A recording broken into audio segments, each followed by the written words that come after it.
It's no secret that parking in this city can be very, very difficult. And so for those who are disabled, an accessible parking permit can come in very handy. The question is, are they being misused? It turns out that's very difficult to determine. When you see a street that is loaded with vehicles displaying accessible permits, the first thing that comes to our mind is there misuse here? Plain to see through the windshield on the dash, accessible parking permits to be used for transporting someone with a disability, one after the next on this city street. But not all are used that way, and so Toronto's parking enforcement has a dedicated team on the lookout. They're looking for, they deal with complaints, and they're looking for permits being misused improperly, like a family pass. So someone giving their accessible permits to another family member to park and to get an advantage. There are currently 131,000 active accessible permits issued by the province in Toronto. They're not transferable and aren't valid if the holder isn't with the vehicle.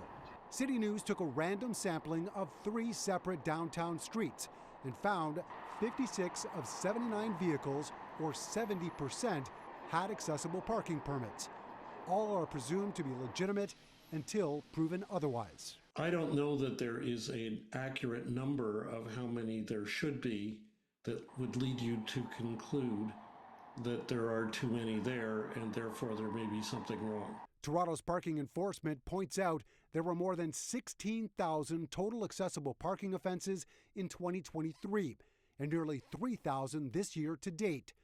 In those cases, just over 500 permits were retained last year and 127 so far in 2024.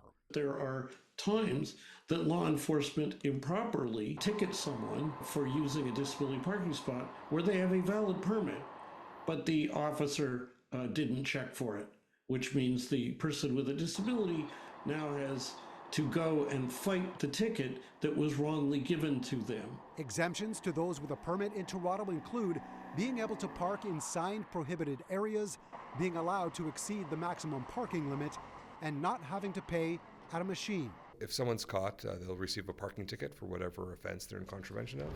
The permit will be retained by our staff and not given back until the disposition. They'll be given a summons where they have to attend court, and the penalties are anywhere from $5,000 to a maximum of $5,000. It's important to point out that here on Victoria Street, we're within close proximity to St. Mike's Hospital, and for that reason, David Lepofsky points out there is some validity to the use of these permits. Mark McAllister, City News.